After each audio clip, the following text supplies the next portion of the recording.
I have to juggle all this stuff with me. And before we get started, or I'll just ask you on camera. Okay, rolling. Can you pronounce your name and say your full name for me? Okay, my name is Osvaldo, was with W-O-S-W-A-L-D-O, Gomez, G-O-M-E-Z. Oh, excuse me. I have to interview you with your questions.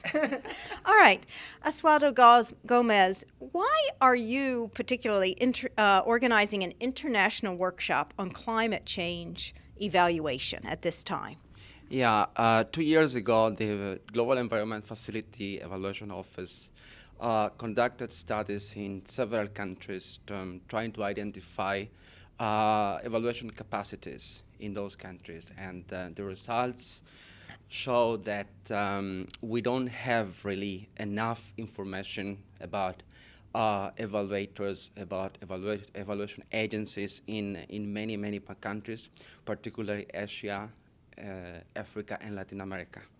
And for that reason, we decided to organize this conference that's going to help us to identify those, let's say, evaluation skills and organizations. Okay. So are you going to invite non-officials, representatives to attend this? Could you elaborate what you mean by non-official representatives? Well, not your typical bureaucrats from the World Bank. Well, the conference it's being organized in a very plural way that's going to include representatives from evaluation agencies, evaluation groups, independent evaluators, and government and multilateral organizations as well.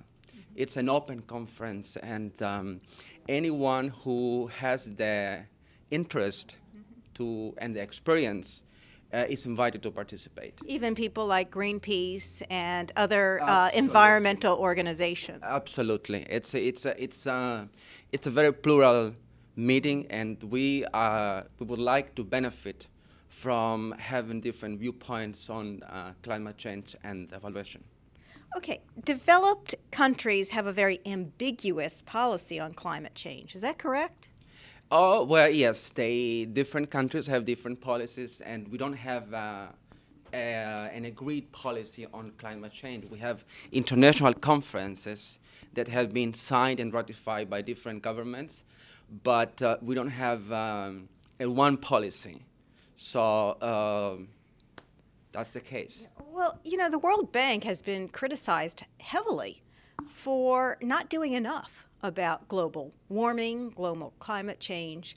And critics say that the World Bank is not a leader at all in this. How do you respond to that? I would say that that's a voice that I don't really recognize much, because the World Bank has actively been not only a participant in the climate change conferences, but also a funder for those conferences and for the related activities, secretariats, and projects arising from those conferences. Yeah, maybe for conferences, but why won't the World Bank end public subsidies for fossil fuel projects once and for all? That's really a very interesting, a very challenging question, and doesn't that go to the heart of this? Oh, actually, I would say it's not. I'm not fully aware of the subject, and I'm not in a position to give you the correct answer. Yeah, but the bank keeps redirecting money towards dirty energy. What do you mean by dirty energy? Well, I mean projects that are ultimately hurting the environment, increasing global warming, and not using alternative and new technologies. I think I would like to know more about the sources of that information, because as far as we know, and if we based our answer on the UN reports and UN evaluations, the World Bank is leader in that area. Okay, we're almost out of time. Any last short thing you want to say? You are welcome to participate in our conference. Thank you very much for being with us. Okay, thank you very much. Let's give him a hand. All right, everybody, stand by. Ready? Okay. Osvaldo Gomez, you are organizing this conference on climate change And I want to start off by asking you, are you inviting civil society groups? And by that I mean organizations that are run the range from between Greenpeace to Environmentalists Without Borders, etc. Oh, yes, of course. We are going to invite all organizations, groups, and or agencies that really have an interest on climate change issues, and particularly civil society groups from Africa, Latin America, and Asia.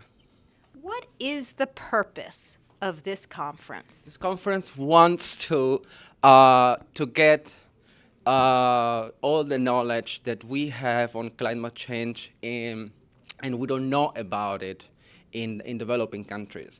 By knowledge, I mean experts, institutions, agencies, and particular experts working on climate change. We want to know what is there, have an assessment, and make the best use of that assessment for our climate development projects.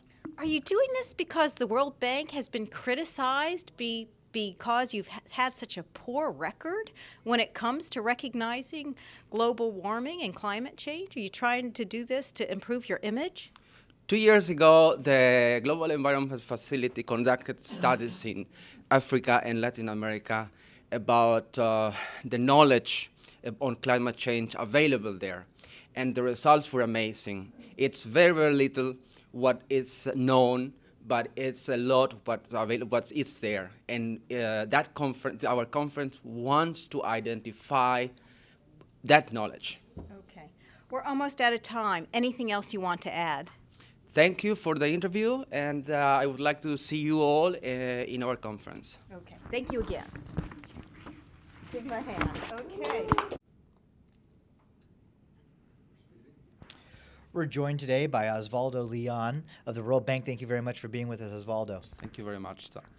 We're talking today about the West Atlantis Petroleum Development and Pipeline Project, and most importantly, what the World Bank is doing to ensure that this project goes forward in spite of some of the vulnerabilities we see within the government of Zimbabwe and some of the corruption that has run rampant through the country's history. What can you tell us you're doing to ensure that this project will succeed in spite of the corruption you know exists in Zimbabwe?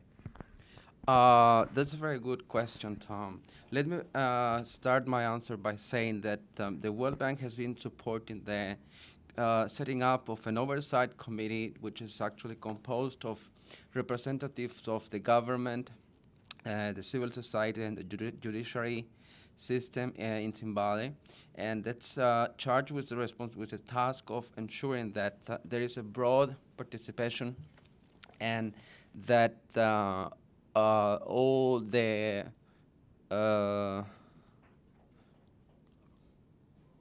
that everything goes according to the plan. Well, currently Zimbabwe's president is facing a rebel uprising, and human rights groups are concerned that revenues generated from this project will only go to fund his defense against these rebels and not help address some of the poverty issues that you see in the country. How can you guarantee that the president won't use the revenue generated to finance his own defense? Okay. Well, as we said already, the oversight committee includes representatives from different parts of the country, different agencies, different groups, civil society is represented there, and I'm sure those civil society groups will have a say and will keep an eye open on everything that's happening. Well, it sounds naive to think that these oversight groups will have any enforceability on a president who is ruled with an iron fist. What power do they really have? Well, the authority is based on the anti-poverty law, which was approved this year by Parliament, and they are actually basing all their activities or their oversight on that law, and we hope the government is going to respect it. Bottom line, by supporting this project, isn't the World Bank and the IFC simply providing free political risk insurance to the big oil companies that are coming in?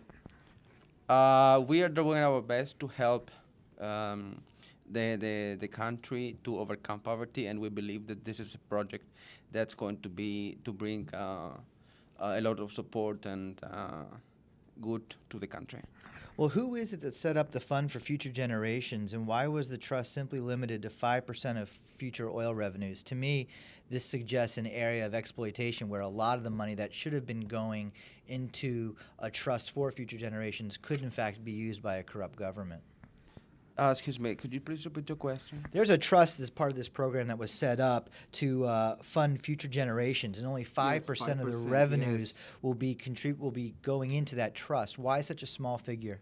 We believe that 5% is it's a good figure. I mean, considering the total amount of revenues, we believe that that amount is it's hoping to be good enough, and it has been also discussed and approved by the different committees. Well, if in fact you're dealing with a government that you know to be corrupt, wouldn't it be safer to invest more in that trust if in fact you're concerned about the long-term goals of addressing the poverty issues in the country and not simply making money for these large oil companies and foreign-based contractors coming in to perform the contracts? Excuse me, you put so many questions. No, actually it's just one question. What it is if 95% of the revenue is still free to be used any way the government sees fit, doesn't that allow for greater chance of a corrupt government to abuse the revenues coming in and not setting aside more than just 5% for future generations when that's the ultimate goal of the program? Well, I think I cannot respond openly to that question. I All don't right. have any information. Well, Osvaldo, before we go, anything else you'd like to add? Thank you very much for the interview. Thank you. Did you get your messages out? Yeah. Good.